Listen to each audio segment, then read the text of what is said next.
Greetings, minions! It is I, the Flaming Monocle, and I'm here with my very good friend T-Dude. Hello. And we're playing 7 Wonders of the Ancient World, a game which has taken us the best part of half an hour to actually get started. It doesn't like resolutions anything other than the native one, which in this case is 1080p. But, as you can probably see, the game itself is rendered in 4:3, so not quite sure what that's all about. Anyway, as you can see, I've created myself a little character, F Monocle, because I couldn't fit the whole thing in. And I think, without further ado, we should play.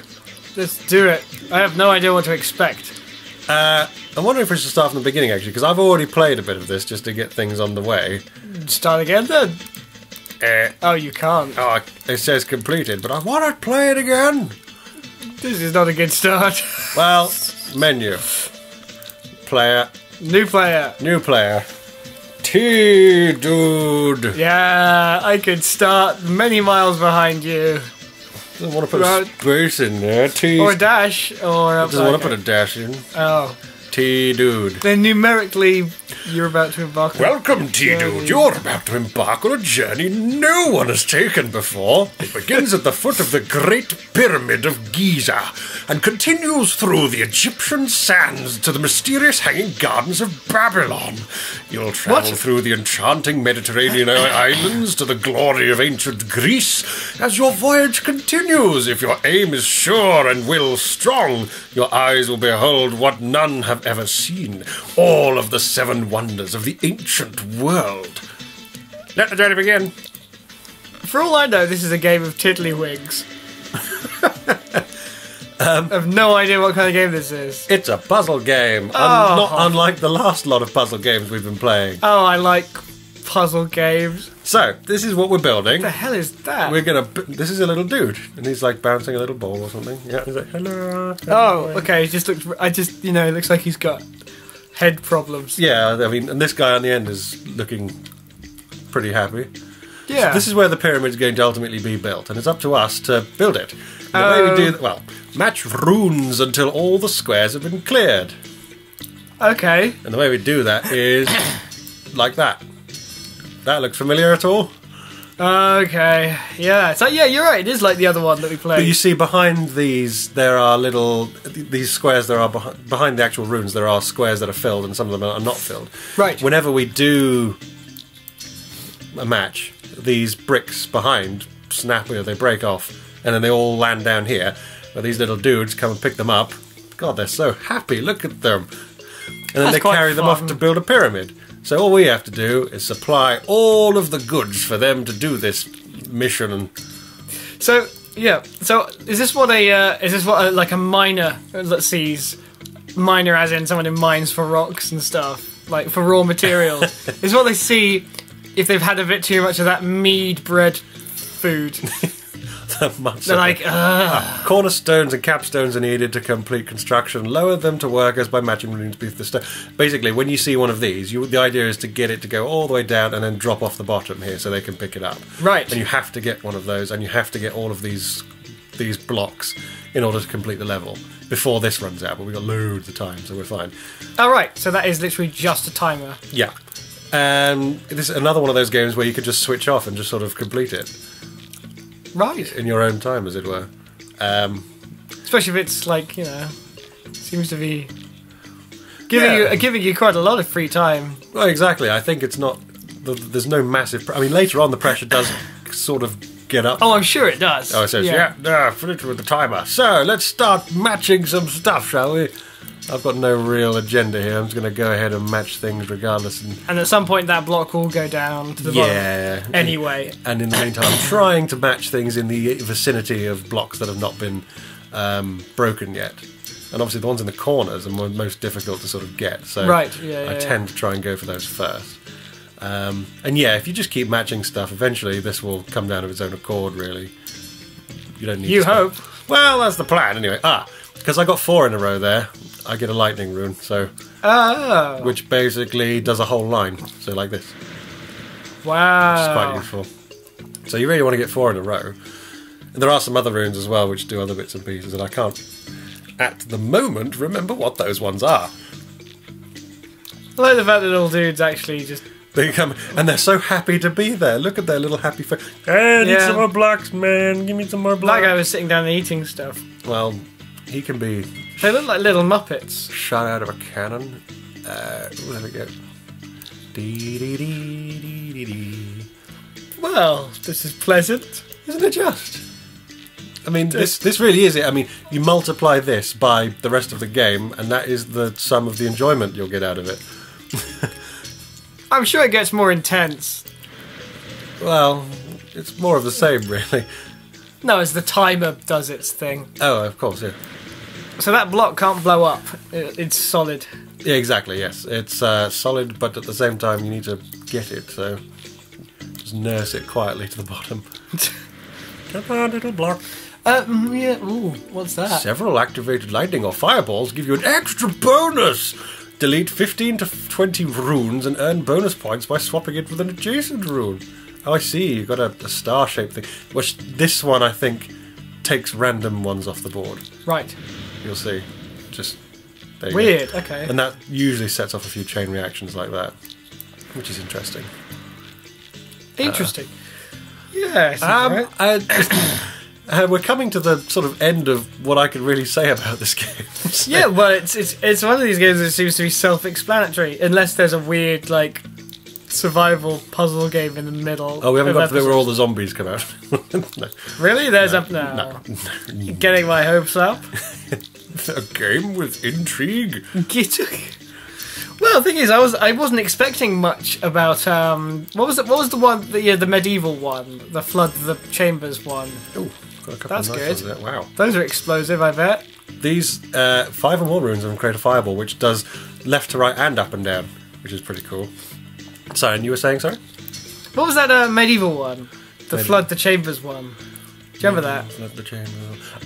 We had to get the magic to go to the end. The of last the one we tree. did, yeah. Yes, I can't remember what it's called off the top of my head. Four elements. The 4 elements, yeah. I mean, that was like, I expected something like this, and I did get something like this. However, beforehand, we had to decipher some dwarvish language. We had to do a... Wow. We had to do a So I got that one. They've got other block. That's no, to be fair, 4 elements was actually quite a good puzzle game as far as puzzle games go. But we had to do a pixel hunt game, like, and spot the difference before we even did any of that, and that's quite... I didn't expect that. You know? I mean, it was good value for money. Certainly. So my expectations have gone up as far as these puzzle games go. I guess it depends on what it is. So I can get the last of the 2 blocks here, and there we go. I probably could have done that a little bit quicker if I was actually paying attention. I thought the little guys were blowing up. They do, and you get points for them. 50% completed. Yeah, guys, wait for me.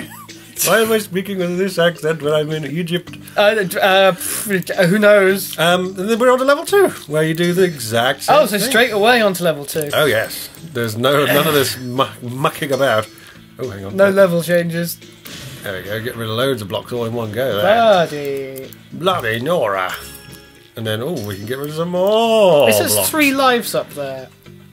Yes, because if you die, you have to... As in, if you don't complete it by the time the time runs out, you have to start again. But I've never had that happen to me before, so... I've never really considered what happens when one runs out of lives. Sure cats have. Indeed. What do I do with the rest of my lives? I don't know. Ever sat there and wondered to yourself what you're doing with the rest of your lives? I think these gems, surely they're a bit more as they're getting destroyed, they're being turned into sort of regular sandstone blocks or whatever. Yeah, Something's not right about this. Like, they could build the Emerald City out of those literal emeralds. It's like gold is worthless. Or I guess the Topaz City doesn't really have the same ring to it. The Quartz City. Yeah. I guess what would that purple stone be? Oh, the mysterious cities of obsidian. The Mithril City. That's got a ring to it. A mithril ring. +1 dexterity. I wish I had +1 dexterity sometimes. I wish I had +1 everything. Da da da da da. Oh my god, there's little... So give me some stuff to work with down It's here. a puzzle game, but down in the bottom 10th of the screen, they're reenacting 12 Years a Slave. I mean, like it's some Shakespearean stuff going on down there. At the bottom, they're having There's people dying. They're rioting. There's revolts. They're holding by-elections. You're supposed to be lemmings, you little twonks. Speaking of lemmings, there's a game I really used to enjoy. Oh god, can you get it on Steam? The Lemmings game. I'm sure it's possible. I've had Lemmings too. I remember that was one of my favourite games ever. The thing is, I was one of these people that didn't really get into PC gaming until fairly late. So I had the Lemmings game on the Mega Drive, or the Sega Genesis at the time, which was made by a company called Sunsoft. Right. And they did like millions and billions of ridiculously hard levels for it. Yeah. Or at the time, I thought they were ridiculously hard. But it gets to the point of that game where there's only one real solution to certain levels. Yeah. And you kind of get a bit knocked off by the whole thing. Yeah. I'm trying to get something down, one of these down at the bottom, so I can organise exploding it. Yeah. There we go. If I do this, Kaboom. boom. Yeah. And Maximum destruction. Oh yeah. So we've built this much of the pyramid already. Yeah. 30% of it. This guy's like, yeah, leave me to do all the hard work. There you go. It's like fine. I'm going off for my bread. I'm not doing it anymore. Just screw you guys. I'm not gonna. And let's just carry on. Oh, that's a very good start, Mr. Monocle. That's not blah. Yes, please. Some more of that. Because speaking of, I'll tell you what, we'll get as far as building stuff. the Pyramid of Giza, and then we'll call it. But I think because I think it's just more of the same. Is that correct? Exactly. There are no new mechanics to introduce later. Yeah. So yeah, it's fair. And it's quite fun. Yeah, I think if you're in, there are types of people that get into these kinds of games, and if you're one of those people, then fair play, because this is as much a video game as, let's say, any AAA title you care to think of. A lot of people get quite sort of elitist about video games and about what constitutes a video game, whether a video game is good or not. And whether you're playing on a tablet or you're playing some sort of freemium pay-to-win game, they're all still games. And they all still have to be developed. And that's no mean feat in itself. A lot of people don't realise just quite how much effort needs to go in order to produce something. Funnily enough, I was actually going to bring this up, but then, like when we talk about the Lemmings and stuff, you say that you got into PC games quite late. I did. I got into, weirdly, I got into them, incredibly early, but I didn't have a console.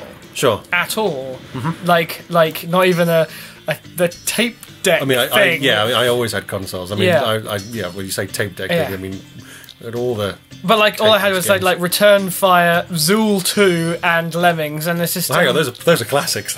I know, yeah. But and occasionally we're able to get hold of things like the Lion King. Oh, of course. Do you know those and Aladdin, which was done by the same company. It was. You'll find it was done by Disney. No. But the game was not Traveller's Tales, was it? Or no, I don't think so. Yeah, I think, and even anyone that recognises the name Pencil Test Studios, they originally did a lot of the animation for those games. If anyone recognises Pencil Test Studios, then please do leave a comment, because we're massive fans. Yes, and we're currently awaiting their next title, which should be out in the next couple of months. Yes, I'm a Krog. No, what I was saying was that even before I was going to speak about this, you said video games. Yes, and. To me, there's obviously the terminology has always been something you play on a television, or used to be. Anything you played on a television or a console was a video game. I always used to call them computer games. Yeah, and a computer game was played on a computer. I know that anything with a chip in is a computer, effectively. Whether or not it's a SNES or a PC. Mm-hmm. But I was going to ask you, where do you you just said video games, but where do you do you draw the line, or do you just interchange both of them?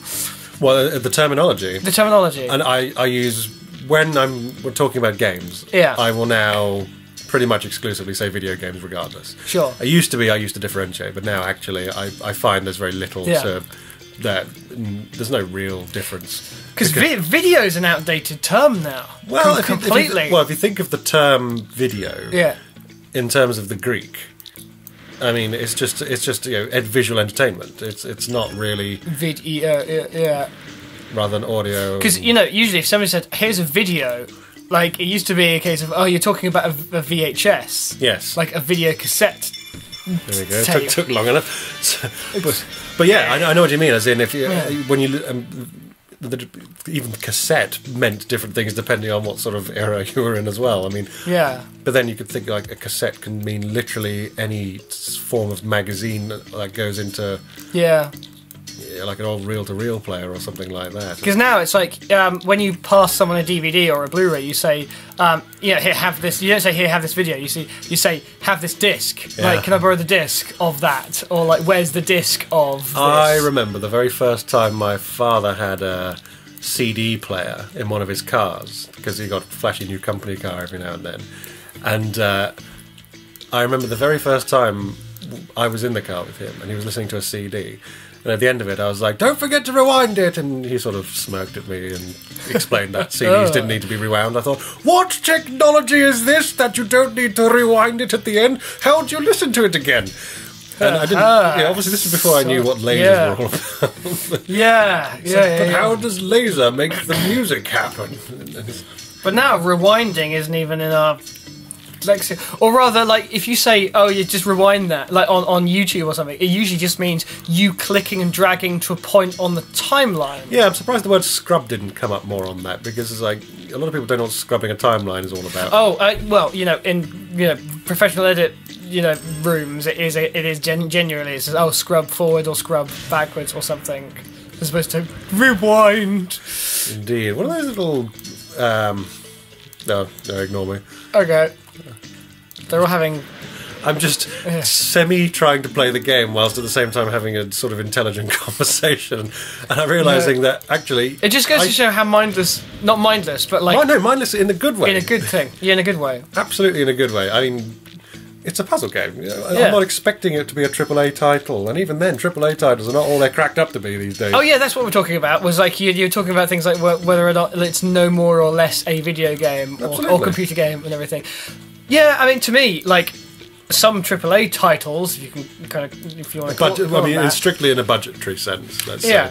But what I mean, some AAA titles are less of a game, and weirdly, because, like, the whole sort of, the whole quick time events, like, press X not to die. I mean, one of the new Resident Evils is basically filled with that. Yes. And it's just like, you think, well... Well, I mean, because I remember the old Shenmue games, those were fantastic. Those the quick time events that really did mean you had to be quick on the draw, because otherwise, you were in a sort of life-death situation there. I remember that was one of the first games that I ever played that had one of those events in it, like a quick time event. Because previous to that, I was just playing things like... Well, because that came out on the Dreamcast? Yeah. I got into the Dreamcast quite late, and I was actually one of those people that bought a Dreamcast quite late thinking, aha, the price has come down. I'm actually doing really a smart, sensible thing here. The price came down when the PS2 came out. Yeah, and then I realised all I've done is bought a piece of outdated technology, and I haven't got any games for it yet, and I'm going to have to invest quite quickly, otherwise they're all going to be taken off the market. And that was Sega's last console, correct. Was it? Do you think they should have stayed in the console market? No, because they've always been pretty good at the games, and I think, despite the fact I will always have a massive fondness for like the old Genesis, Mega Drive thing, and a massive fondness for like the Saturn era stuff, and even despite the fact I was always a PlayStation guy ever since day one of the release of PlayStation. Yeah. I still have a soft spot for the old Sega consoles, even going back to like the Game Gear and the Master Systems and things like that. Yeah, had a really good time with those. And those back in the cartridge era for video gaming was probably, I think, cartridge era gaming from the sort of 16-bit era, and let's say up to about PlayStation 2, was where I found myself enjoying consoles the most. Yeah. Which is quite a decent stretch of time. We're talking like early 90s all the way through to early 2000s. So yeah. Do you think in a way, sort of like, because obviously we've Steam has created a bit of a renaissance as opposed to as in the sense of acquiring games. I mean, geez, you look at you look at the what we're doing at the moment. Not the game, but rather the Steam list. I have a smattering of Steam games. What is it at the moment, roughly? Actually, I can tell you exactly. It's 1,359 games as of right this moment. See, you know, I didn't ever own that many of anything ever. Hairs on your head? Probably, yeah. So, I mean, now we live in a world now that Steam is kind of like... it's almost like competitive game collecting as a game itself. If you told me, say, 15, 20 years ago that, like, that you can buy games for 99p or in humble bundles for, like, a $5 and you get, like, a smattering of games, I would have said, I don't believe you. And obviously, like, because... I guess the where this is going is I'm about to ask the question. Do you think that it's really a gaming renaissance kind of thing where people can now just like there's a really big community of people just buying tons of games, enjoying tons of indie titles and old games as well. It's the age of the indie developer as well as the resurgence of retro titles, which are being played more now than ever before, in my opinion, because there are more people who have access to these older titles, whether it's through emulation or whether it's through official emulation I'm talking about, or whether it's through buying these retro consoles you can get now, like the Retron 5, which I'm actually looking at potentially getting, because I've still got... How much does that retail for then? I think it's about 100 quid. I think it might be a bit less, or I can't remember exactly, but at the same time I've got a box of Genesis games, Mega Drive games, and I'm never going to play them probably, but I thought maybe if I get a Retron 5 I might drag them out from time to time, you never know. Either that or just get rid of them, and I don't particularly fancy getting rid of them because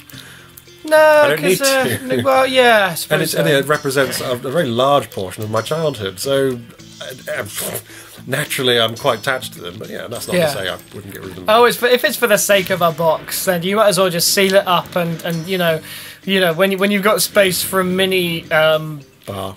Sorry, that's a good idea. Let's hit them. But they do like a little Mega Drive console now, which is HDMI connector that's wireless as well. I see, that's great. So wireless controllers and stuff, all the stuff that you have, all the modern stuff you have now, and it's got like and there's I'm trying to remember what it's called now, but there's another console which is it comes pre-packed with a bunch of Mega Drive games. Right, yeah. But it also comes with an SD card slot, so you can put ROMs and stuff on there, which is blatantly going to be used by people who are emulating, not illegally, but they're going to go onto the internet and acquire ROMs and things and play those games. But you can effectively fit the entire back catalogue of Sega's Genesis / Mega Drive on one SD card, and have a battery that lasts 12 hours, charges up in a couple.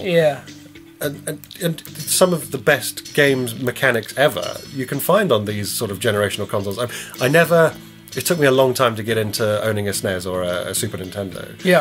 It wasn't because I was never a Nintendo fan or anything like that, because a lot of my favourite games are on Nintendo.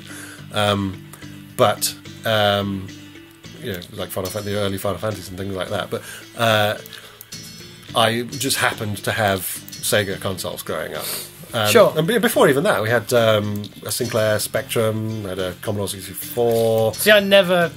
To me, this was all foreign at the time, thinking, why do I have to type these commands in to get the game running, and why do I have to put a cassette That explains your love of coding. Well, exactly. I think you kind of stare at blocks of code long enough, and you start to get really... It's like in that scene in The Matrix. It's like, oh, I don't see the code. I see there's blonde, redhead. And actually, to a greater or lesser extent, that is pretty much true when you start looking at blocks of text. Certainly in something simple like HTML, you can start seeing and constructing things in your head as you're reading through the code. And it's like reading any language. If you put a load of German or Japanese in front of me, I'm like, all I see are figures on a piece of paper, or on a screen. But obviously, if I learnt those languages, I could see Shakespeare or or something. Because that was what would be there. Well, I suppose because we don't think of coding as a language in the traditional sense, despite the fact that it very much is. Yes, yeah. But it is great when you start to sort of begin to comprehend how things are going to compile when you put the code together at the end of it. Yeah. Although, having said that, when you're coding, one of the worst things in the world, one of the worst feelings, outside of having something that just doesn't work, because at least when something doesn't work, you can work on it and keep going until it does work, is the sort of the feeling you get when you create a piece of code and it works first time without throwing up any errors. Yeah. And you're thinking, something's wrong. I'm not that good. Or, or you're thinking, that's ominous. Yeah. And it's almost more frightening to have that happen than the opposite. It's like when if you make a sandwich and nah, that doesn't work. Now I'm quite hungry. That doesn't work, actually. No. I want to see where the sandwich idea goes. No, if you make a sandwich, right, and it doesn't catch on fire. Well, then I consider it a poor day indeed. I'm trying to think of a good sandwich thing. 90%. I think that's one more, and then we'll call it. But yeah, we haven't talked much about this game because I think anyone watching this will look at this game and think, well, this is just an excuse for a podcast about games. Oh, exactly. So, which is good. But yeah, to sort of finish off on that conversation, what I was asking was really, do you think that there's do you think there's maybe an oversaturation of games now, or do you think the thing is, it's so difficult now to? I don't think there's ever such thing as a saturation of the game. I think it's only a good thing. The problem arises in something along the lines of Steam, whereby you've got to try and figure out what's good and what's not without having to spend too much money in the process. And curation is one of the is a step in the right direction, I believe. I guess the point that I'm making is that when I was 7 or 8, there was only really I knew there was obviously a lot of games in the world to buy, but I only really had access to kind of a handful every year. Sure. And whether or not they were like very pixie little kind of like they were done by, I guess, what you would call independent developers, or whether or not, because in that, just the indie scene is a very different thing now. But it means the same thing, but people have different connotations to it. Well, plus anyone with a computer can start making a game now. Yeah. But and then there were like the bigger games, and to me a big game was something like, which something we'll play soon, which is Seventh Guest, because it was on a CD. Oh yeah, and stuff with and full motion video. And to me that was like blockbuster gaming, which is funny now when you it's aged terribly, but you can see why at the time it was so amazing. Yeah, exactly. We'll leave that for when we actually start playing. Because there was a difference between 2D Lemmings, like the little guys at the bottom here, which I thought was just that's what games are, and then games like Depth Charge, which again was a what I would consider a indie because I would recognise the prices for these things, like 7 or 10 quid. That's good. That's that's a lot of my pocket money, but it's an investment which I'm willing to commit to if it's a game. Yeah, and I get maybe get one of those a year or something. I know that sounds weird, but gaming obviously was different back in that kind of. Plus, I never saw you. I mean, you've always had an interest in games, but you've always been more of a film. Yeah, because that's the career that I chose, and I think I think even as career aside, I think also from just an interest point of view, you've always been more of a film buff. Yes. Yeah. I've always loved, but the thing is, games. I almost never allowed my second love to be games. Even though I'm a big gamer and I have some favourite games of all time, blah blah blah blah. I've spent hundreds of hours on the Half-Life series, which is of course one of the greatest games in the last sort of decade and a bit. But I was first in line when the first game came out because of word of mouth, and I was first in line for you were there with me, first in line for Half-Life 2. Yeah. Came out, went back home and watched it install. Tell you what, should we continue this conversation on the next game? Because I think we've finished the first of the 7 wonders.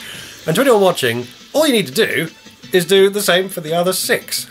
And then you're done. And then you reach Babylon, blah blah blah. T-Dude and I are going to go on a trip to Babylon now. So, let's hope we don't go via Syria. No. Well, we'll go through that sort of Misty Mountains bit there. That can't be dangerous at all. Babylon is pretty close to where Mordor would probably be. Oh no, I don't want to go to Babylon. No, sorry, I'm thinking of Benidorm. Benidorm. Anyway, let's get on to... Okay. No, Babylon's good with me. Don't you worry. We've got another 7 Wonders game to play next, so we'll see you then. Bye! Do join us the next time we play a video game. Which is now, I suppose. Ta-ra!